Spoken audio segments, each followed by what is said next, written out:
শ্রমজীবী আর নিম্ন আয়ের মানুষের যাতায়াতের বাহন ট্রেন কোটা আন্দোলনকারীদের সহিংসতার আশঙ্কায় ১৩ দিনেরও বেশি সময় ধরে বন্ধ রয়েছে আন্তনগর ট্রেন চলাচল।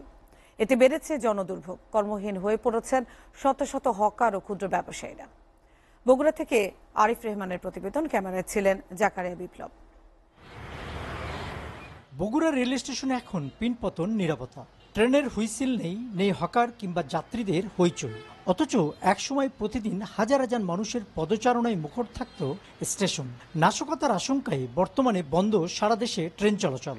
কিছু শ্রমজীবী লোকজন আছে যাদের জীবিকা হয়তো ট্রেনের উপরেই নির্ভর করে, যাদের উপরে তারা তো খুব মারাত্মক ট্রিমেন্ডাস এক ধরনের সমস্যা বা ক্ষতির সম্মুখীন হচ্ছে। ট্রেনে ভাড়া লাগে হলো 65 টাকা আর বাসে ভাড়া লাগে হলো 400 টাকা। আমাদের ট্রেন দিয়ে গেলে আমাদের সুবিধা হয় বা ভাড়াটাও কম লাগে, আর আপনি বাসে যদি আমরা যাই তাহলে একটু সময়ও বেশি লাগে, টাকাও বেশি লাগে।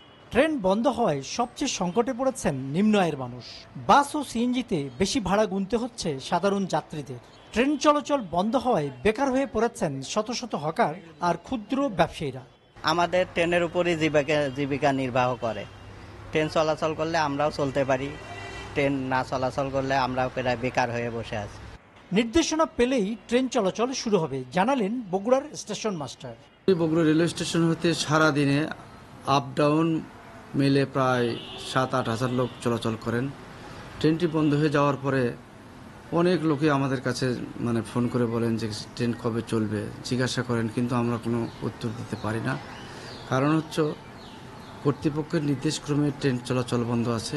বগুড়া স্টেশন দিয়ে প্রতিদিন ১৬টি ট্রেন চলাচল করত।